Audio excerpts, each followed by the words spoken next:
Welcome to the Focus and Chill podcast, where we discuss productivity tactics that work for neurodivergent individuals. Every episode, we interview guests with lived experience of neurodiversity who also have a solid productivity and habit game, and pass the learnings on to you, our wise and benevolent audience. We're your hosts, Jeremy and Joey. I'm Joey, and I coach creatives to get moving on their most ambitious projects through the power of solid habits and strong focus. I'm also a perpetual student of psychology and perpetually on a quest to a one-armed chin-up. And I'm Jeremy, a neurospicy software developer turned startup founder, building the Focus Bear app to help people with ADHD and autism thrive at work. My cool party trick is leaving parties early so I can get to sleep in time for my 2-hour-long morning routine.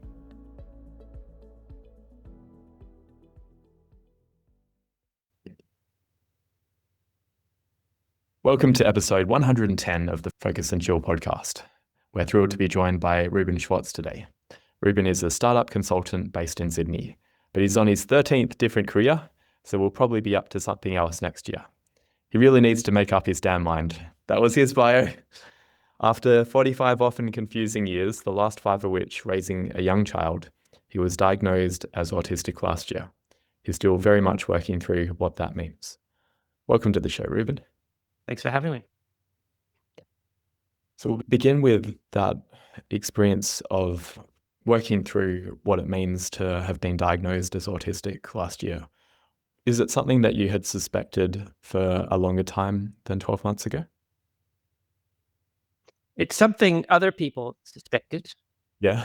More than me. I didn't really understand, for whatever reason, didn't do the research about what it would mean, because I didn't think it was important, to be honest. I was just like, whatever, if I'm a bit autistic, it doesn't matter, right? That's how I used to think about it.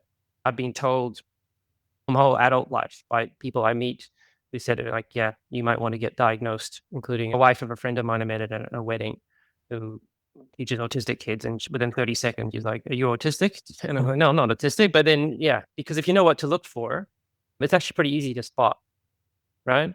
And that's what I didn't understand. And I didn't understand what it would mean and how much it would help me to navigate the world, which I'm really just learning about now.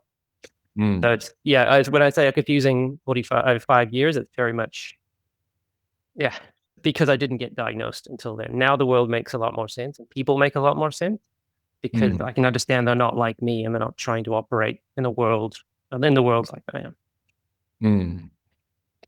What do you think some of the differences have been in terms of how you saw the world previously versus now? So I was diagnosed as high moralistic, low masking Asperger's. What that means is I think a lot about right and wrong and whether something is ethically right or wrong, to the point where I can twist myself in knots pretty quickly about how to get to the mall. You know, do I drive a car? Do I walk? I can twist myself around quite a lot with that. But it also means that I think like there's a correct way to do everything. And if someone does it a different way, that bothers me because either I'm doing it incorrectly or they're doing it incorrectly and they don't know, or they think they're doing it correctly. And we both need to get together to work out the correct solution to something. And that's everything from emptying the dishwasher to how you hang up socks. I didn't realize that other people didn't see the world that way. I just took it as an assumption. Talking to my psychologist gave me a real insight to how he sees the world. He's neurotypical. He sees the world very differently. And he describes how he goes through his day. It's just completely foreign to me. My day is very orderly and routines and everything is thought about. He just doesn't live that way. And I just learned to accept that people are like that. And my wife is neurotypical. I just learned to accept that she's like that. She's different. She doesn't think about that kind of stuff. And it's helped me improve my relationships with other people because of that. The low masking part's also interesting because I'm conscious now that other people are reading signals that I'm not aware I'm sending out. And that there's a whole bunch of stuff going on that I'm not aware of that I usually just start paying attention to. Like small talk always baffled me and I had to teach myself to do small talk. And I didn't really do it until I started to be a consultant maybe 7 years ago. I had to sort of learn to do it and it was clumsy and weird at the start and now I'm okay at it, but it's like a trick, not something that comes out naturally. Yeah, I can relate to that. And the idea of being really considerate about each aspect of going about your day is probably in some ways adaptive and in some ways frustrating when people don't do it the right way, because there are optimal ways to do many things. Everything is a correct solution, like a mathematical problem. It's just that people don't think about it that way. And now I understand that. It's okay. I'm much happier with that. And if you look back at your life and you think, it's probably not true that no woman has ever flirted with me, right? Which was my running assumption up until last year. It's probably true that that happened, and I just was not aware that it was happening because they don't know how to operate with an autistic person, which is not how you do that with an autistic person, right? If you're romantically interested in an autistic person, you would be very direct about it because otherwise it's going to go over the other person's head, which is probably what happened. But I don't know. Maybe I'm unattractive. When I tell people I met my wife by using a spreadsheet, autistic people understand that. Neurotypicals don't understand that and think I'm strange. But 100%, that's the correct way to do it. And I don't understand why more people don't do that. Yeah, the mathematics of love. You need to follow the 37% rule. Can you tell us about the spreadsheet approach? The marriage problem is a famous mathematical problem. Like, how many women do you meet before you decide you're going to marry one? So what I did is, went on dates with some women, put them on a spreadsheet, ranked them by different criteria. And my wife was the one that was the top. So I ended up getting serious with her. And then, I guess the reason that I decided to stay with her looking in hindsight is because she would just leave me alone. She understood that part of it.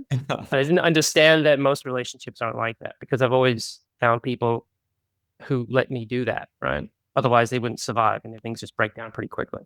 But I need lots of time alone, lots of time to work or do my little projects. And now that I've got a child and don't have that, that's what causes me all this stress.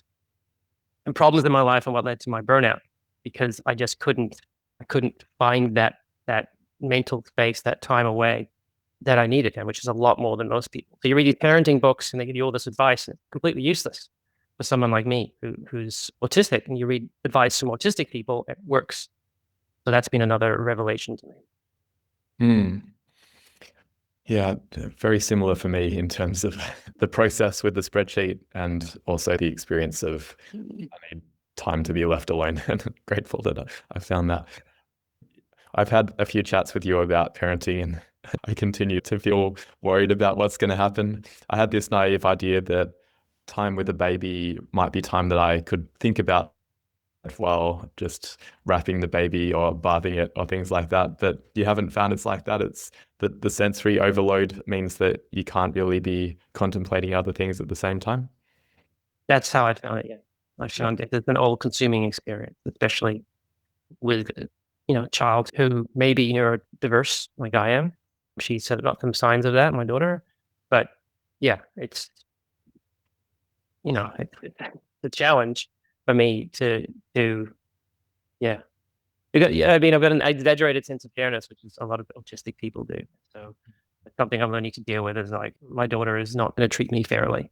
And I have to learn to accept that and just learn to kind of love her and take care of her anyway, because she doesn't see, children are very expectant and very, what's the word? I try to always find the right word because there's a correct word. Now I understand why I do that. She's very demanding with attention. Demanding is not the right word, but expectant of my attention. And she'll come and grab me if she wants me to do something, even if I'm in the middle of doing another job, some other project or something. So it's been really hard for me because I'm not like that. As a child, I just was by myself and I was happy by myself and no one had to play with me. And for someone to be around her, which always needs someone to play with, she always wants my attention. It's a struggle for me because I don't really understand it. Yeah, that does sound really tough. Yeah, like every child's different, right? And every person's different. You may find yourself okay with it all, but I do struggle at the end of the day, especially like yesterday when I was talking to a lot of people and my batteries were just drained. And to come home and then deal with a difficult child, it's hard. And I don't have a filter, so I just say things and I regret them afterwards. Like, I shouldn't tell my daughter that I hate having kids. That's not a good thing to tell a child. But I just don't have that block in me that will let me, especially when I'm tired, you lose that ability to mask effectively. And I just say what's on my mind.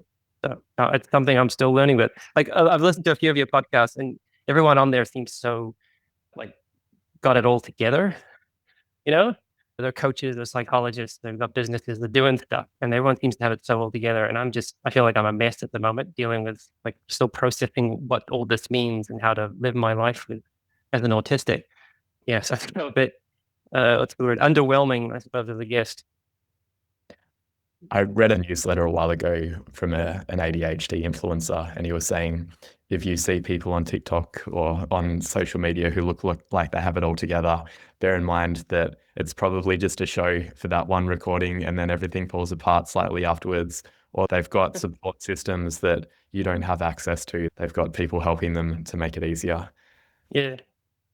I kind of feel that way as well. Or it may be on some days things do go really well. And I believe like you've had a lot of career successes in the past. You built a startup and grew it to the point where you were able to sell it. And you've had 13 careers, which makes it sound like you're not sticking with anything. But from my understanding, they were all quite successful. So your traits have led you in many directions that have worked with your brain. Would you agree with that? Yes and no. It's hard to give a definitive answer on that. Looking back, I can understand, like, I wrote children's books. I was trying to be a children's book author for a while. I got one published and I had some very minor success with it. That's more than a lot of people do when they try to become an author. So I guess it's good. But then I wasn't able to keep going with it because I was too manic and obsessive about it. And so I didn't have the right process. And that's the hallmark of a lot of my success rather than my failures in past careers, is that I was able to channel that obsessiveness into an outcome or work, or have a structure around me where I was able to get other people to feed in and complement me or control those kind of impulses. So writing is something I still love to do, but it's something I struggle with because I do it by myself and I don't like other people around and reading my work. So that holds me back in that regard. But when I can get people around me to complement me, then like a small team, then I think that's something I've realized over the last year. That's what I actually need. And that's why I need it, because otherwise I get too obsessed with, building a financial model or something for a startup. Which I can spend a week doing, no problem. Building this beautiful financial model, and then I realize I don't actually need it because I get obsessed with it. So I need those controls around me as part of the process of being diagnosed, is kind of realizing why I need that and being okay with the weaknesses, if that makes sense. And understanding that, I don't need to be good at everything and I can just focus on what I am good at and get other people or other tools to help me with what I'm not. So I wouldn't call all of my 13 careers a success. I would call maybe some of them, but I've had a lot more failure than success, at least in my looking back at it. Yeah, same here. All part of the learning process. Yeah, and I've learned a lot from it. And I do consulting now, and most of the stories I tell people are my failures.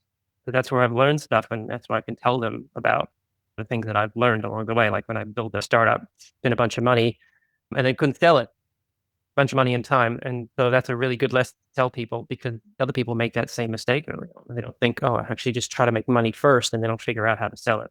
I'll figure out how to actually supply that product later. That make sense? Yeah, guilty as charged. Yeah. Joey had a question before we move on to the next one. Yeah, sure. So Reuben, now when you were talking about the one right way to do things, one thing that really resonated with me is I get really upset with people when they don't walk on the left side of the path. Yes. And a lot of my friends are just kind of like, Joey, you just got like way too much time on your hands. If that's like the one thing that you're stewing over, because I get really upset about it when people cut in line as well. Yep. I've always considered myself more on the neurotypical end, and I guess it takes a lot of different elements to form a diagnosis. But I just wanted to tell you that I'm not sure if it's just a autism thing to get upset about those things, because it's really annoying. Like, what if everyone chose to not drive on the left-hand side of the road, right? Yeah, I'd be even further than that, where I think that the slow walker should be on the side, just like in a highway, right? Highway is actually sort of self-organized that way as a cultural thing. No one set that rule. It's just everyone sort of agreed that that's the best way to do it, like an ant colony. It should be the same on the footpath, but it's not. It irritates me to no end. It's inefficient. And I think that's a lot of things you find with autistic people. They think about it in those terms, in terms of what is autistic and what is not. I am not an expert. I'm not a psychologist, but how I've come to see it. So before I got diagnosed, I had this idea, this vague idea, like autism is a spectrum, like everyone's on the spectrum of it, kind of thing, which is still a lot of what I hear when I talk to people about it, about my own diagnosis. But I don't believe that anymore. What I believe is there's something like two populations. There's a neurotypical population. There's a population that is qualitatively different, and we call that autistic. And because when you talk to autistic people as an autistic person about the mask, it's just so different than talking to a neurotypical person. And so there's some overlap in traits, whatever traits you want to talk about: correctness, moralism, routine, masking, social awareness. There's some people who are neurotypical who have low social awareness, but with a certain number of those traits, you kind of start to fall into the other bucket, and your development starts to fall into the other bucket. I think the brains, in the research I've read, the brain sort of develop differently. And talking to an autistic person is more, not like talking to a child, but there's like a childlike quality to the brain, which is probably why the only books that I can really write are kids' books, because I don't have that emotional depth that a neurotypical adult had. So if I would like try to write a romance book, it'd be a complete disaster because I don't really understand. I don't understand romance. I'm completely open about it. I don't understand what the whole point of it is. Because I don't understand the point, I won't do it. Yeah. Which is another reason that, that relationship, I struggle with neurotypical relationships because of that. Just the way I see it. Yeah, that makes sense. Thank you, Reuben. On the subject of romance and relationships, you're mentioning that you had a kid, and I think it was at 40, right? You had your first child. Could you tell us a bit more about, like, I guess, the decision process around that? Because it's something that I'm like wondering about. I'm 41 at the moment. So I'm like kind of thinking, is it too late? Like, am I too set in my ways? Could you talk us a bit through your decision process? One thing I've learned, especially after the diagnosis, is that I'm very good at executing on a plan. So if you give me a plan, I will make sure it gets done. And I'm very good at that. I am not very good at coming up with good plans. And I'm not sure why that is yet, but I think it's to do with in my own personal life. I mean, I'm much better at business. Like if I'm doing a consulting piece of work with someone else, it's good. But if it's my own life, that's where I really struggle. And I think it's because I didn't know who I was for so long, basically. I thought I was something else. I thought it was a bit unusual, but now I understand that actually I'm very, like a friend of mine, an autistic friend of mine says, you're not a normal horse. Sorry, you're not an abnormal horse. You're not a weird horse. You're a normal zebra. That's how you got to think about it. I think we're not weird. We're just different. We are different than neurotypical or non-autistic people, I should say. My thought process was, I think, and I'm still figuring this out, as I said, so very much figuring all of this out. I think my thought process was something like this. I need to fix myself. There's something wrong with me. Everyone else is doing these things and wants to do these things. So if I do those things, maybe it'll all be okay. That makes sense? So I got a house out in the suburbs, I got married, and I had a kid because that's what everyone else was kind of doing. So I thought that's what I should do too. Because you kind of just mimic, I think, what other people are doing. Because I've been doing that my whole life to kind of fit in and not be, because I had a lot of bullying when I was a kid because I'm different. And so I learned to just keep quiet and fit in. And you internalize a lot of the self-correcting behavior because it becomes a habit and a way of survival, or like mental and sometimes physical survival, to just not be noticed. So I think it was to do with that I wanted to do it, and so I created a plan to have a business, sell it, buy a house, and have a child in 5 years. And I did all that in 5 years. Scraped through, but did it all in 5 years. Whether I should have done any of it is another question, and that's what I'm working on next. Like, what actually should I be doing? Because whatever I pick, I can do. I'm confident in my abilities to do stuff, but I'm not confident in my ability to actually find good direction for myself by myself. That makes sense? Mm-hmm. So in terms of your own decisions, I found the best thing to do for me is just to write and write and write. And it slowly starts to come out every day. You spend some time thinking and writing about it. Things start to come out and gel in your head. So I'm a lot better than I was 6 months ago before I started this process, but I'm still very much in the process. If I'm understanding correctly, the decision to have a child was part of a broader decision to, like, I'm an abnormal horse. I can become like a normal horse by following what everyone else does. And that is like buying a house in the suburbs, getting married and having a kid. And having a kid was part of that broader decision to want to fit in with everyone else, to not become the zebra, in other words. Yeah. And I thought I wasn't intent on it, But my wife wanted kids, and I thought that was the way to do it. And I didn't have any, that was the model I had growing up. That's what everyone had. That's what all my friends have now, right? That's what they all did. And so that was the model I had for myself. And I was just sort of subconsciously mimicking that model. And now that I'm in that position, I can understand a lot of those things aren't right for me. And I find parenting extremely difficult and extremely stressful and just, yeah, it's just the worst, to be honest. And I hate it. And I'm completely open about that. I'm way too open about that, actually. But I don't like parenting. And it's not my daughter, who's great and is like the top 99th percentile in terms of easy to deal with. Yeah. But it's entirely me. But I just struggle with the entire parenting thing and the disruption to my routine, the lack of control over my life. Yeah, I struggle with it a lot. And you may not be like that. And so it may work out for you. But yeah, I guess my friends also told me when you have kids, it changes you, right? So I thought, oh, when I have kids, I won't be so worried about this stuff. And that's what I think I was actually subconsciously trying to fix myself because, they say, oh, when you have kids, you change. I didn't change at all. I'm the same person I was 10 years ago. I just have a lot less sleep, a lot less time, and a lot more stress in my house. And I used to go and work, enjoy my work, and work really long hours and come home and just relax. And now I can't do that anymore. And that's what led me to burnout, the lack of sleep and the lack of kind of ability to decompress or fill up my spoon, whatever metaphor you want to use.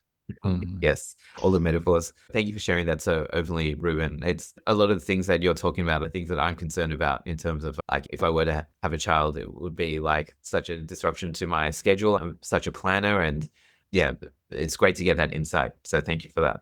I'd say I don't scare the hell out of Jeremy. Every child relationship is different and every person is different. So I don't know what's going to happen, and how I describe it is singularity. Once you go through it and you have kids, you understand other parents so much better. Like, there's no way you can really understand and empathize with a parent until you've had a child. But the thing is, yeah, everyone's singularity is different, and you go through on the other side, you are different, right? And the first 5 years, which is the 5 years I've just done, are by far the hardest, is what I've been told for most kids. After that, they become more independent. They can get their own breakfast in the morning, which irritates me. They put themselves to bed at night, which irritates me.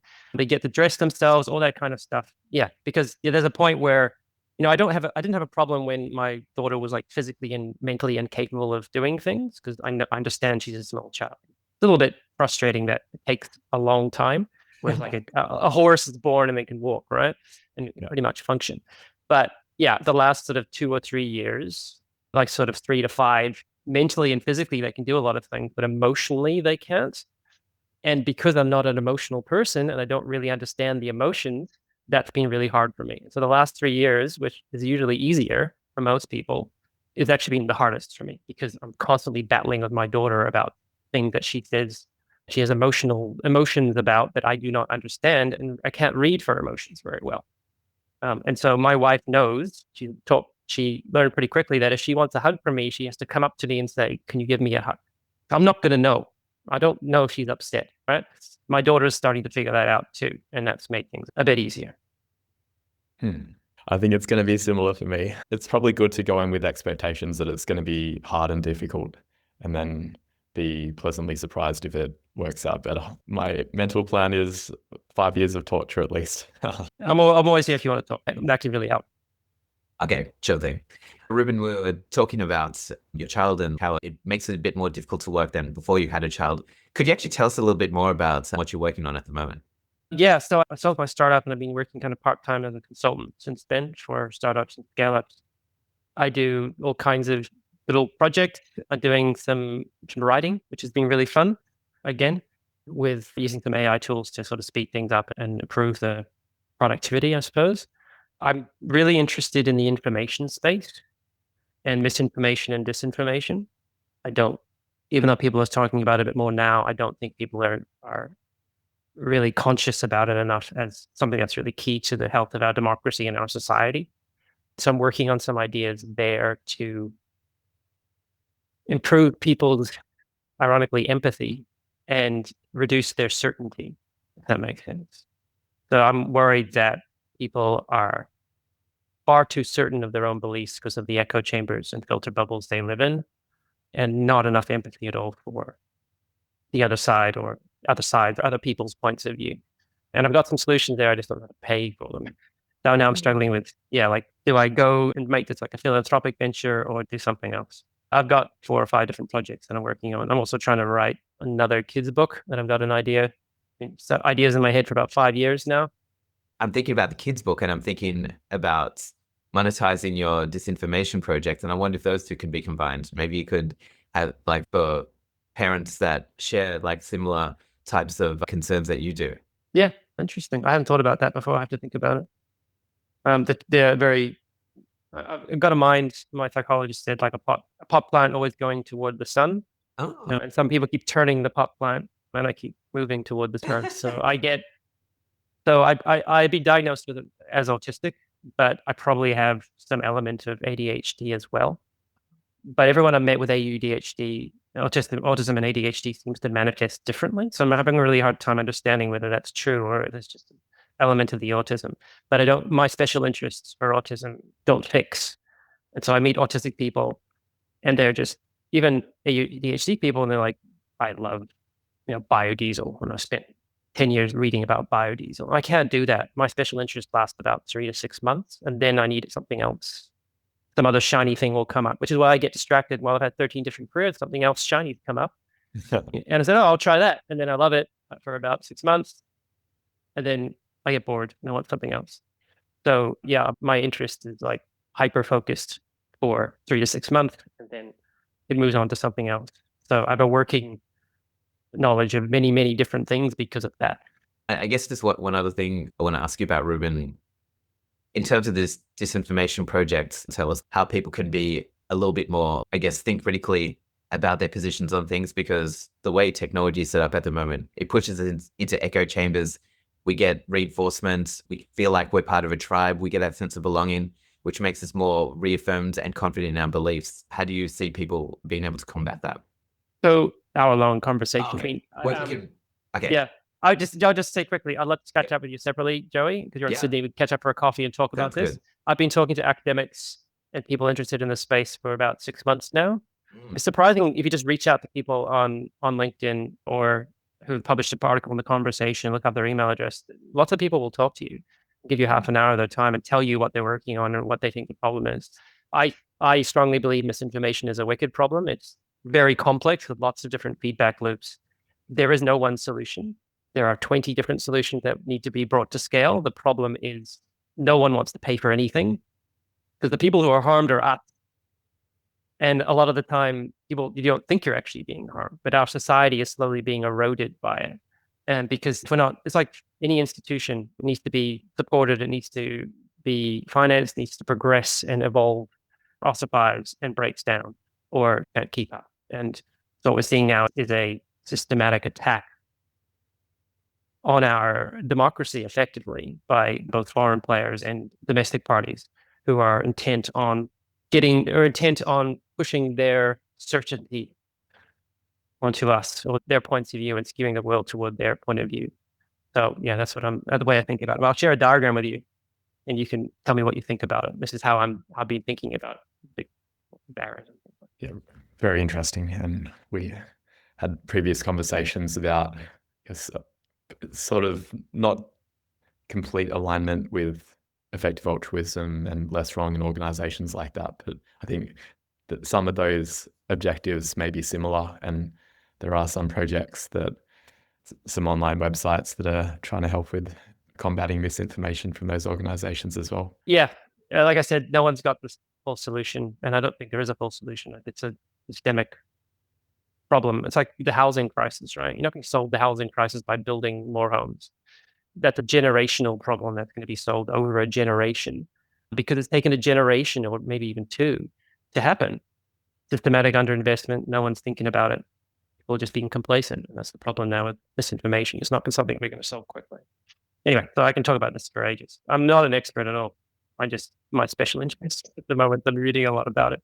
So now we've spoken about your work and some of the ways that you optimize normal processes. What do you do as part of your work to optimize your productivity? I think one of the points was wearing a fedora to combat the bright lights. Yeah, that's actually helped, like being aware of the sensory needs that I have as an autistic. so that I need to be in a place where there's no bright lights. I need to be in a place where there's not a draft or it doesn't have a weird smell.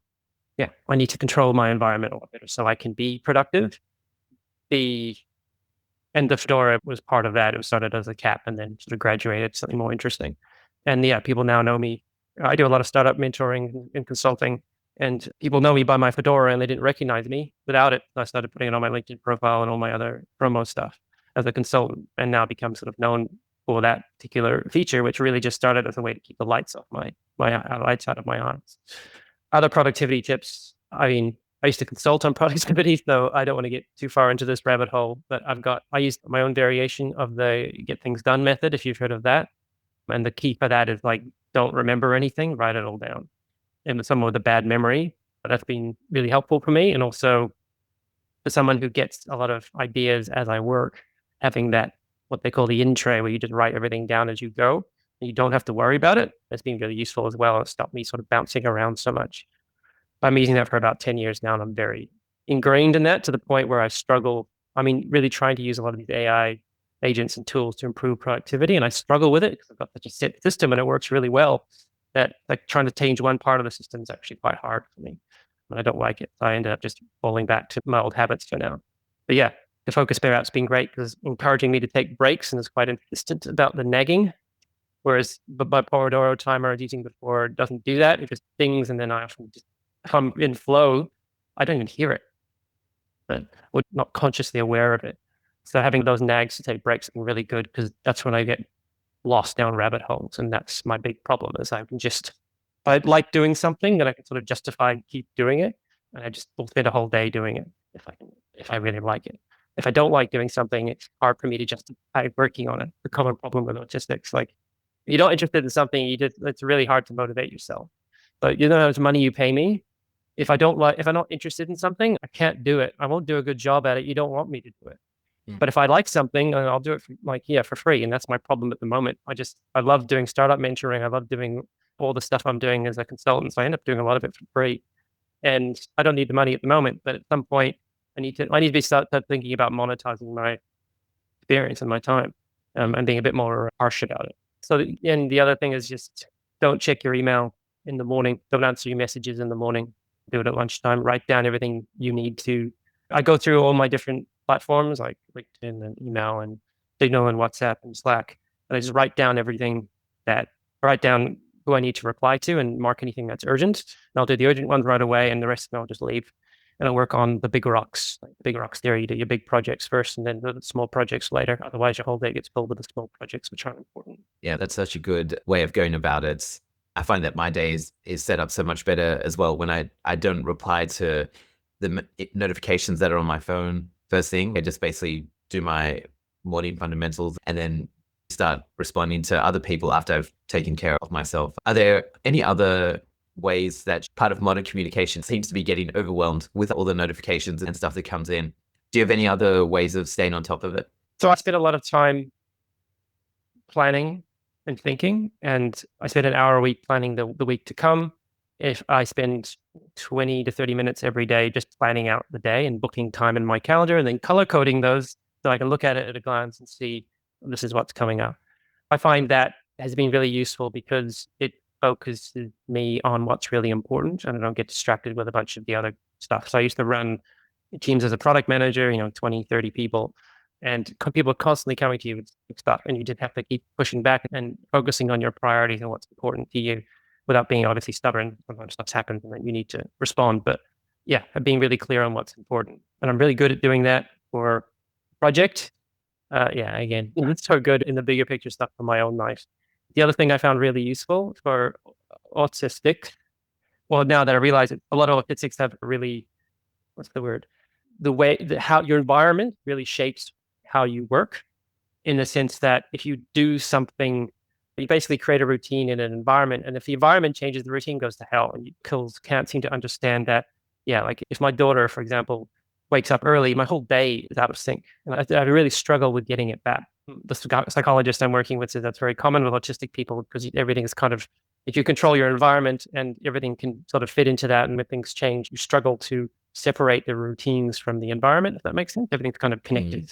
So what I've tried to do more and more is be more flexible with that, but also very much more rigid with the work that I do.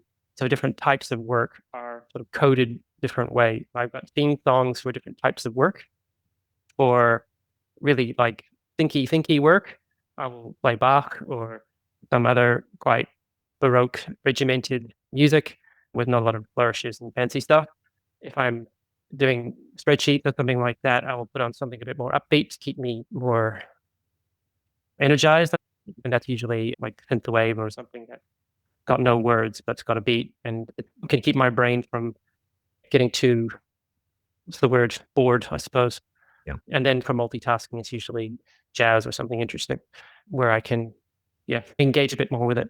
Yeah, I think we developed a productivity soundtrack for our listeners. So thank you.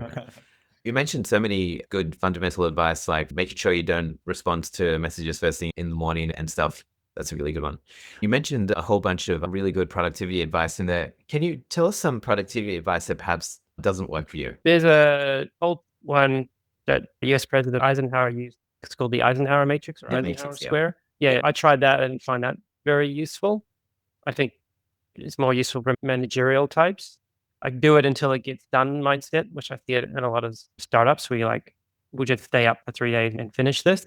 I've also found very unhelpful for myself personally because I need that rest time to function. So yeah, if I don't sleep for a day, even one day, I'm pretty poor the next day. Yeah. And it's been a struggle for me as a parent to try to function knowing that I am 50% of what I was like beforehand because of the lack of sleep in my life over the last few years. And so those are the only two that come to mind. I've tried a lot of them because I'm kind of a productivity nerd, but nothing else comes to mind.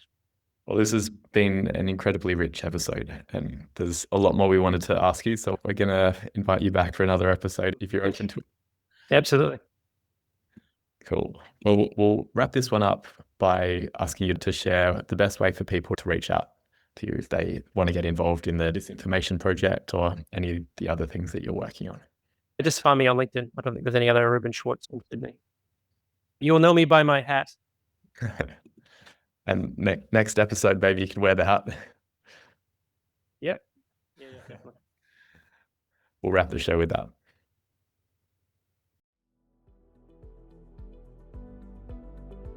Thanks for tuning in to this episode of the Focus and Chill podcast. To listen to other episodes, jump onto podcast.focusbear.io. If you'd like to be a guest on the show or you know someone who'd be a good fit, email us at team@focusbear.io. Otherwise, stay focused, stay chilled, and peace out.